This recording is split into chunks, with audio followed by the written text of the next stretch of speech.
दोस्तों नमस्कार। आज हम बात कर रहे हैं जो ईरान के ऊपर अमेरिका और इजराइल ने हमले किए हैं और उसके बीच में ट्रंप ने बातचीत के लिए जो 5 दिन का एक तरफा युद्ध विराम घोषित किया है, तो उससे जुड़े कुछ पहलुओं पर हम आपसे बातचीत करेंगे कि पाकिस्तान अचानक कैसे कूद पड़ा मध्यस्थता के लिए कि वो अमेरिका और ईरान के बीच में मध्यस्थता करा देगा। दूसरी तरफ इज़राइल है, उसको मध्यस्थता के दावे को सिरे से खारिज करते हुए दक्षिण लेबनान पर हमले करके वो अपना ग्रेटर इज़राइल के सपने को साकार करने में लगा हुआ है। तीसरी तरफ सऊदी अरब है जो कि कह रहा है बार बार कि वो जो है पाकिस्तान ने जो समझौता किया था कि दोनों देशों के बीच में जंग किसी भी देश के दोनों देश पर हुई जंग जो है वो दोनों देश पर जंग मानी जाएगी, तो वो इस लिहाज से वो पाकिस्तान से कह रहा है कि ईरान के ख़िलाफ़ हमले में हमारा साथ दो। अब इस दुविधा के बीच में पाकिस्तान के जो प्रधानमंत्री हैं शहबाज शरीफ साहब और उनके जो फील्ड मार्शल हैं असीम मुनीर साहब, इन्होंने जो ट्रंप के साथ में बातचीत करके जिस तरह से चीज़ों को आगे बढ़ाई, हालांकि इसके पीछे मिस्र और तुर्की भी अपनी भूमिका निभा रहा है, लेकिन पाकिस्तान के साथ में दुविधा के हालात अभी बने हुए हैं। मित्रों, मैं हूं राजेश सिरोठिया। दोपहर मेट्रो डिजिटल टीवी के लिए आपके सामने इन सारे पहलुओं से जुड़े हुए मामलों की विस्तार से चर्चा करेंगे। सबसे पहला पहलू तो यही है कि पाकिस्तान अचानक इसमें क्यों कूदा। तो इसमें सबसे बड़ी बात यह है कि ट्रंप जो है इसको लेकर सवाल उठते हैं कि आखिर ऐसे कौन से दुर्दिन अमेरिका या ट्रंप के आ गए हैं कि वो पाकिस्तान जैसे देश को दो देशों के बीच में चल रही एक बड़ी जंग जो है, इसको महायुद्ध भी कहा जा सकता है, उसमें जो है कैसे कूद गया। तो मित्रों, इसके पीछे पाकिस्तान के अपने कारणों को भी हम समझने की कोशिश करेंगे, इजराइल की भूमिका की बात करेंगे और सऊदी अरब की भी बात करेंगे। देखिए, अमेरिका का जैसे आपको पता है कि उसके युद्ध में बहुत खर्च हो रहा है और हर दिन 13 से 14 हज़ार करोड़ रुपये उनको गंवाना पड़ रहे हैं अपने सैन्य खर्चों के नाम पर। 17 लाख करोड़ की मदद वो के लिए जो है अमेरिकी संसद या जिसको अमेरिकी कांग्रेस कहा जाता है वहाँ गुहार कर रहे हैं।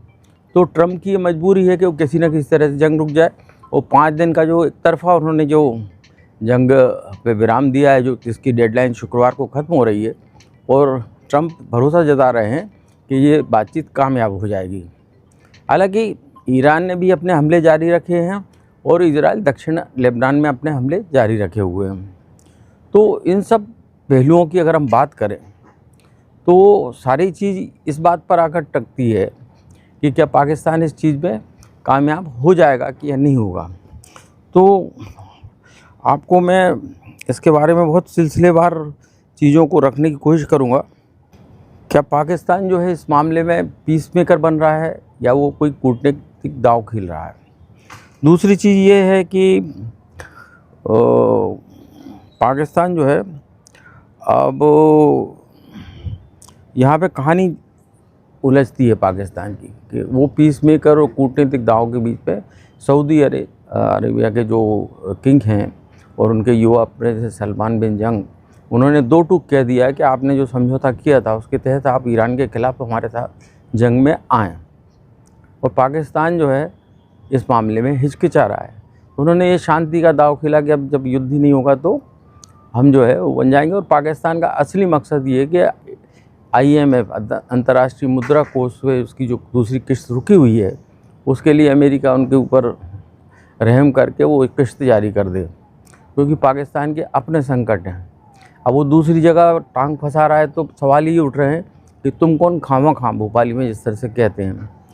और इस बीच ये सारी चीज़ें चल रही हैं, इस घटनाक्रम के बीच में एक बात बहुत साफ उभर के सामने आई है, वो है इजराइल, जो कि इजराइल ने 2 टूक पहले ही मना किया था कि हमसे पूछे बगैर ये 5 दिन एक तरफा जंग रोकी है और हम जंग रोकने वाले नहीं हैं।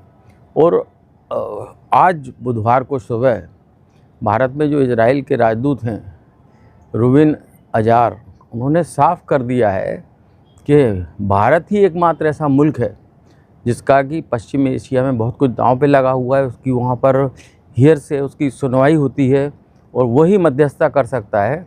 पाकिस्तान और तुर्की या मिस्र की जो मध्यस्थता वार्ताओं की बात है उसको उसने सिरे से खारिज कर दिया है। तो अब इस पूरे घटनाक्रम के बीच में दोस्तों एक सवाल आ गया है।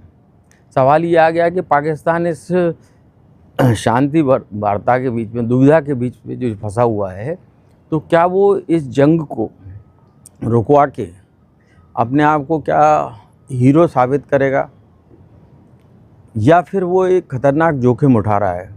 क्योंकि पाकिस्तान के पास में 2-3 सीमित विकल्प हैं।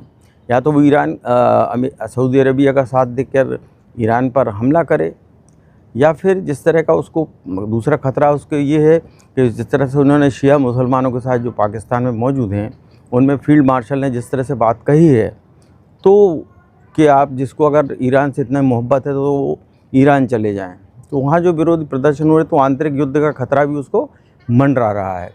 तो ये तमाम, और आर्थिक संकट है, तेल का संकट है, महंगाई है, वो सारी चीज़ें हैं।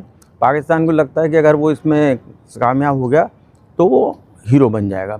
लेकिन ये सब सारी बातें अब आने वाले 2-4 दिनों में बहुत ही निर्णायक साबित होने वाली है कि इस पूरे मसले के हल करने के लिए, मसला हल होगा या नहीं होगा, या इजराइल अपना ग्रेटर इजराइल के सपने में कामयाब होगा, या अमेरिका फिर रिटेलिएट करेंगे और फिर ईरान से जंग जारी रखेंगे, या वो समझौता ख़त्म करके किसी तरह फेस सेविंग करके जो घरेलू मोर्चे पर भी उनको जो चुनौतियाँ मिल रही हैं उसका सामना करेंगे।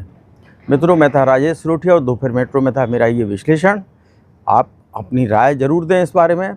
आपको पसंद आए तो इसे सब्सक्राइब करें, लाइक करें, और इसी के साथ, इसी उम्मीद के साथ आप हमसे जुड़े रहेंगे। वीडियो जर्नलिस्ट मनीष कुमार के साथ में मैं राजेश सिरोठिया आपसे विदा लेता हूँ। धन्यवाद।